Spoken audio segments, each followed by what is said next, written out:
Submarine के बारे में इंटरेस्टिंग बात यह नहीं है कि यह पानी के अंदर कैसे रहती है। इंटरेस्टिंग बात यह है कि यह एकदम कंप्लीटली पैक्ड बॉक्स की तरह है और इसके अंदर ऑक्सीजन भी यूज होती है, इंजन भी यूज होते हैं इलेक्ट्रिसिटी जनरेट करने के लिए, और भी बहुत मशीनें हैं। उनसे जो एग्जॉस्ट निकलता है उनको हम पानी में नहीं छोड़ सकते, क्योंकि पानी में छोड़ा तो पानी में बबल्स क्रिएट होंगे और दुश्मन को पता लग जाएगा कि यहाँ पर कोई सबमरीन है और वह उसको उड़ा देगा। अब सोचो कि कोई सबमरीन में कोई डीजल इंजन चल रहा है तो वह कितना पॉल्यूशन क्रिएट करता है, उसको कैसे मैनेज करते हैं। इस बंद डिब्बे के अंदर सब कुछ इसी के अंदर होता है और बाहर आपको पानी के साथ में कोई भी ऐसी एक्टिविटी नहीं करनी है जिससे पानी में हलचल पैदा हो। जो पीछे की तरफ प्रोपेलर लगे रहते हैं इस सबमरीन को आगे बढ़ाने के लिए, उनको भी इस तरीके से डिजाइन किया जाता है कि जब यह सबमरीन आगे चलती है तो वह पानी के अंदर बबल्स क्रिएट ना करे, एकदम साइलेंटली पानी में आगे की तरफ बढ़ते रहे। और इंटरेस्टिंग बात यह है कि जो भी नेवी के सबमरीन होते हैं उनके अंदर कोई भी ग्लास या कोई भी विंडो नहीं होती है जिससे वह बाहर ओशियन को देख सके। यह कंप्लीटली एक बॉक्स की तरह पैक होती है।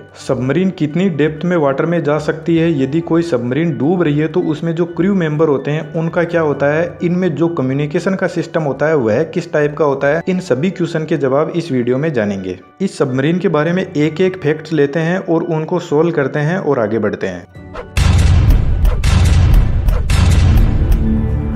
सबसे फर्स्ट फैक्ट है सबमरीन पानी के अंदर कैसे जाता है। सबमरीन से भारी ओशियन के अंदर बड़े बड़े शिप होते हैं, वह तो नहीं डूबते, वह तो कितना सारा वजन लेकर सरफेस पर आराम से चलते हैं। तो फिर यह सबमरीन कैसे पानी के अंदर डूब कर जाता है, पहले इसे आसान भाषा में समझते हैं। इस सबमरीन के अंदर 3 टैंक होते हैं, एक बीच में और एक फ्रंट और एक रियर साइड में। जब पानी में इस सबमरीन को नीचे जाना होता है तो यह जो बीच का टैंक होता है इसके अंदर पानी भर दिया जाता है, तो सबमरीन की डेंसिटी वाटर की डेंसिटी से ज्यादा हो जाएगी और सबमरीन आसानी से पानी के अंदर चली जाएगी। और जो आगे पीछे के टैंक है वह सबमरीन को बैलेंस करने के लिए काम में आते हैं। जैसे सबमरीन को पानी के नीचे की तरफ जाना है तो आगे वाले टैंक में पानी भर देंगे और पीछे वाले में खाली कर देंगे, तो यह इसका मुंह नीचे की तरफ हो जाएगा और नीचे की तरफ बढ़ती रहेगी। और जब सबमरीन को सरफेस पर आना होता है तो जो बीच का टैंक है इसके पानी को निकाल दिया जाता है और इसके अंदर कंप्रेस्ड एयर भर दी जाती है, जिससे सबमरीन हल्की हो जाती है और ऊपर की तरफ आ जाती है। यह जो 3 टैंक है इनके नाम आप यहाँ पर देख सकते हो। टेक्निकल लैंग्वेज में जो बीच का टैंक है उसको बालास्ट टैंक बोलते हैं और आगे पीछे के टैंक को रियर ट्रिम और फॉरवर्ड ट्रिम टैंक बोलते हैं। आगे फैक्ट नंबर 2 पर चलते हैं, जो बहुत ही इंटरेस्टिंग है कि सबमरीन कितनी गहराई में पानी में जा सकती है।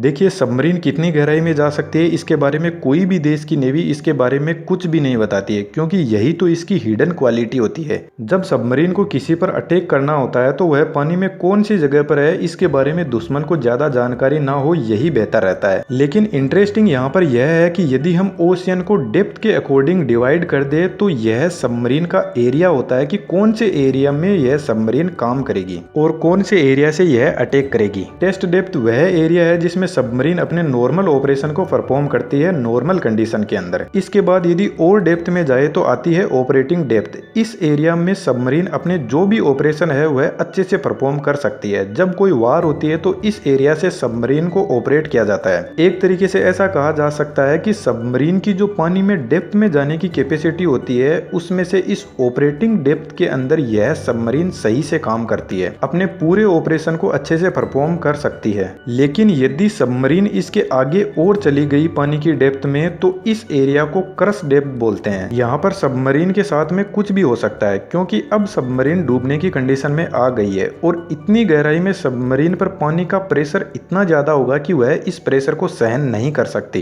क्योंकि पूरा का पूरा ओशियन इस सबमरीन को प्रेशराइज कर रहा है पानी से। फैक्ट नंबर 3 की भी हम इसी पॉइंट में जान लेते हैं कि इस डेप्थ के अंदर सबमरीन और सबमरीन के अंदर जो क्रू मेंबर की टीम है उसके साथ में क्या होगा। जब यह सबमरीन बहुत गहराई में चली जाएगी यानी क्रश डेप्थ में, तो पानी का प्रेशर इस सबमरीन को उस तरीके से टुकड़ों में तोड़ देगा जिस तरीके से हम किसी गुब्बारे को पकड़कर फोड़ देते हैं। जब सबमरीन अपनी बाउंड्री को क्रॉस करके चली जाती है नीचे की तरफ तो इसमें काम करने वाली जो क्रू मेंबर की टीम है वह भी इस प्रेशर को सहन नहीं कर पाएगी और उनके लंग्स और हार्ट फेल हो जाएंगे और इस प्रेशर की वजह से इस सबमरीन में एक जबरदस्त धमाका होगा और इसके इतने टुकड़े हो जाएंगे कि यदि इसको कोई ढूंढने भी आएगा तो उसको कुछ भी नहीं मिलेगा। तो इस तरीके से जो सबमरीन होती है इसके एरिया में रहकर ही वह अपना काम करती है और वह एक्चुअल में कितनी डेप्थ पर जा सकती है इसके बारे में कोई कंफर्म डेटा किसी के पास में नहीं होता, सिर्फ नेवी के पास में होता है। अब बात करते हैं फैक्ट नंबर 4 की। इस फैक्ट में हम यह जानेंगे कि जब यह पूरी तरीके से एक बॉक्स की तरह पैक है तो इसमें इंजन कैसे काम करता है। देखिए आज के टाइम में दो तरीके की सबमरीन है। एक सबमरीन वह है जिसमें डीजल इंजन यूज होता है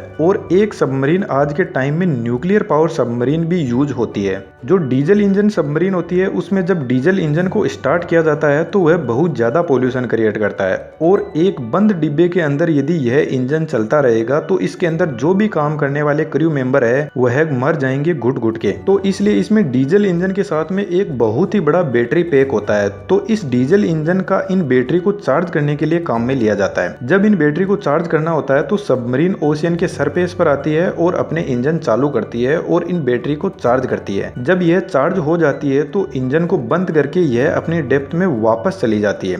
डीजल इंजन वाली सबमरीन को 48 आवर के बाद में एक बार सरफेस पर आना ही पड़ता है बैटरी को रिचार्ज करने के लिए और इन्हीं बैटरी से एक मोटर के थ्रू जो प्रोपेलर लगा है इस सबमरीन को आगे बढ़ाने के लिए वह रोटेट होता है और इसमें जो इलेक्ट्रिसिटी का सोर्स है वह भी इन्हीं बैटरी से मिलता है। इसके अलावा जो न्यूक्लियर पावर सबमरीन होती है उसके अंदर बैटरी वाला सिस्टम नहीं होता है। वह इंजन ही एनी टाइम इलेक्ट्रिसिटी जनरेट करता है और सबमरीन को चलाता है। न्यूक्लियर पावर से यहाँ पर स्टीम टरबाइन के थ्रू इलेक्ट्रिसिटी जनरेट की जाती है। इसी वजह से यह सबमरीन 90 दिनों तक पानी में रह सकती है, लेकिन इसकी कॉस्ट भी बहुत ज्यादा है।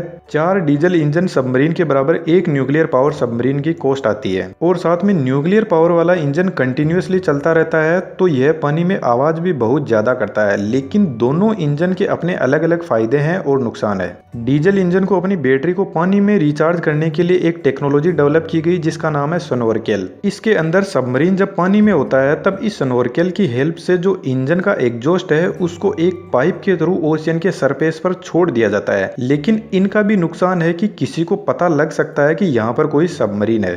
सबमरीन के अंदर ओशियन का जो पानी है उसी को डिस्टिलेशन की प्रोसेस से पीने लायक बनाया जाता है और ओशियन के पानी से ही ऑक्सीजन निकालकर यहाँ पर काम में ली जाती है क्रू मेंबर्स के सर्वाइवल के लिए। बाकी टाइम टू टाइम सबमरीन को अपनी ऑक्सीजन को मेंटेन करने के लिए बैटरी को रिचार्ज करने के लिए सरफेस पर आना ही पड़ता है और पानी में यह सिक्योरिटी पर्पज से इन सब को नहीं छोड़ सकते। फैक्ट नंबर 5, सबमरीन का कम्युनिकेशन सिस्टम कैसे काम करता है। देखिए जो जीपीएस सिस्टम होता है वह पानी में काम नहीं करता है, इसलिए सबमरीन में sonar, sound and navigation and ranging system use होता है। यह डिवाइस पानी में साउंड वेव को छोड़ता है और जब कोई दूसरा शिप या सबमरीन इसके एरिया में आता है तो यह साउंड वेव सामने वाली डिवाइस से टकराकर वापस इसी के पास में आ जाती है। उसी से यह डिटेक्ट करता है कि यहाँ पर कोई डिवाइस है। लेकिन जब सबमरीन को सरफेस पर कांटेक्ट करना है तो यह सबसे बड़ी प्रॉब्लम है, क्योंकि रेडियो वेव पानी के अंदर काम नहीं करती है तो जीपीएस काम नहीं करेगा। और आज भी जब सबमरीन पानी की गहराई में होती है तो अर्थ से कांटेक्ट करने के लिए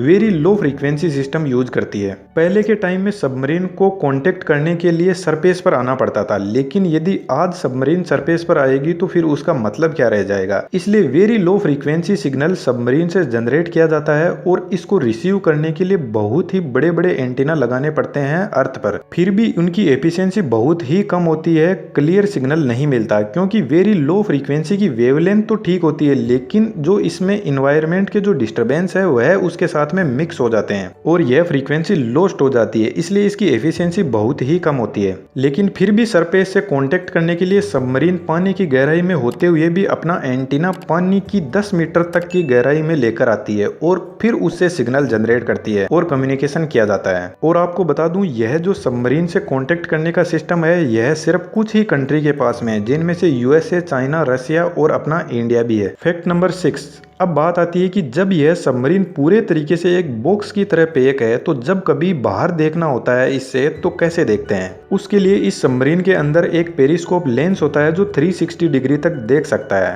और आजकल यह लेटेस्ट टेक्नोलॉजी की वजह से नाइट में भी अच्छे से देख सकता है, ऑब्जेक्ट को बड़ा करके देख सकता है। तो बेसिकली पेरिस्कोप लेंस ही है जो सबमरीन के बाहर देख सकता है और यह लेंस सबमरीन के ऊपर लगा रहता है। सबमरीन का जो भी कम्युनिकेशन सिस्टम होता है यह सबमरीन के ऊपर ही होता है। फैक्ट नंबर 7, अब यहाँ पर कैसे पता चलेगा कि इस सबमरीन को पानी में जाना कहाँ पर है, कहाँ पर इसको रुकना है, क्योंकि बाहर तो इसमें देखने के लिए कुछ है ही नहीं। देखिए ओशियन में भी नेविगेशन सिस्टम होता है। जब यह सबमरीन सरफेस के पास में होती है तो अपने एंटीना को यूज करके सैटेलाइट के थ्रू अपनी पोजीशन को पता करती है। लेकिन जैसा कि मैंने कहा कि पानी में जीपीएस काम नहीं करता, तो यहाँ पर ओशियन का जो नेविगेशन सिस्टम होता है जो पानी के अंदर काम करता है उसका नाम है आईजीएस यानी इनर्शियल गाइडेंस सिस्टम। यह बहुत ही एक्यूरेट होता है और इस सिस्टम के अंदर बहुत सारे सेंसर होते हैं, जैसे एक्सेलेरोमीटर होता है, जायरोस्कोप होता है। इन सेंसर की हेल्प से जो कंप्यूटर होता है वह कैलकुलेशन करता है और हमें डिजिटल फॉर्म में रिप्रेजेंट करता है कि हमारी एक्चुअल में पोजीशन कहाँ है, हम किस साइड में जा रहे हैं, आगे चल रहे हैं या पीछे चल रहे हैं,